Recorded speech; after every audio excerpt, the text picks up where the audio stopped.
দেখুন বন্ধুরা, এটা একটা দইরে কলা দানা থাকে। দেখুন এর চচ্চড়ি করবো আজকে। দেখুন আগে একে হলুদ দিয়ে জল দিয়ে ভাপিয়ে নিয়েছি। এই দানাগুলো এরকম করে করে ফেলে দেবো খাওয়ার সময়। এখন আমি বাছিনি।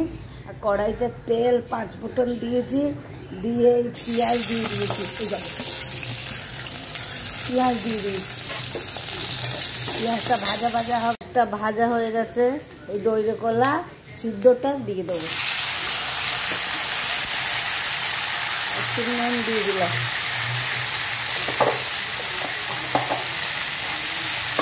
এই হলুদ দিয়ে দিলাম, ভাজবো। ভাজা হয়ে গেছে, সর্ষে লঙ্কা বাটা,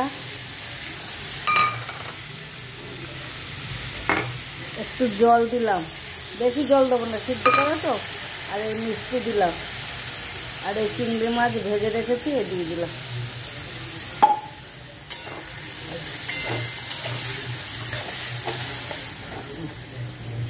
আর কিছু না। দইরে কলা চচ্চড়ি খুব টেস্ট।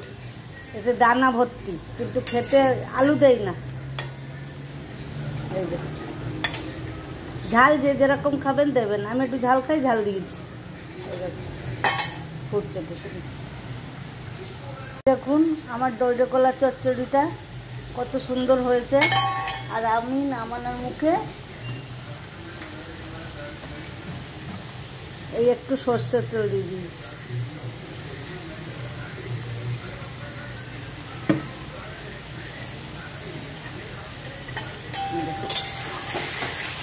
মিষ্টি, নুন হলুদ মিষ্টিটা ঠিক দেবেন, খেতে খুব সুন্দর হবে। দেখুন দইরে কলা চচ্চড়ি।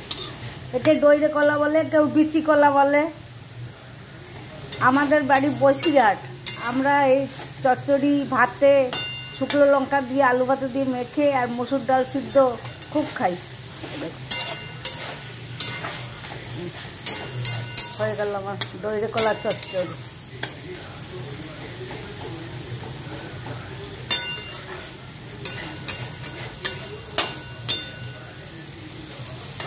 চিংড়ি মাছ দেবেন, নিরামিষও করা যায়। নিরামিষ পেঁয়াজ দিয়ে আলু দিয়ে, যারা চিংড়ি মাছ খাবেন না এরকম করে করবেন, চিংড়ি মাছটা দেবেন না।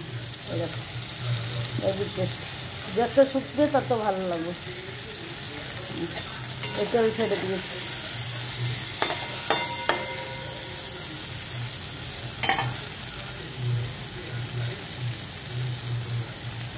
ফাইনাল লুক দইরে কলা চচ্চড়ি। আলু খেলে আলু দেবেন, আমি এটা ভুলে গেছিলাম বলছি। দেখো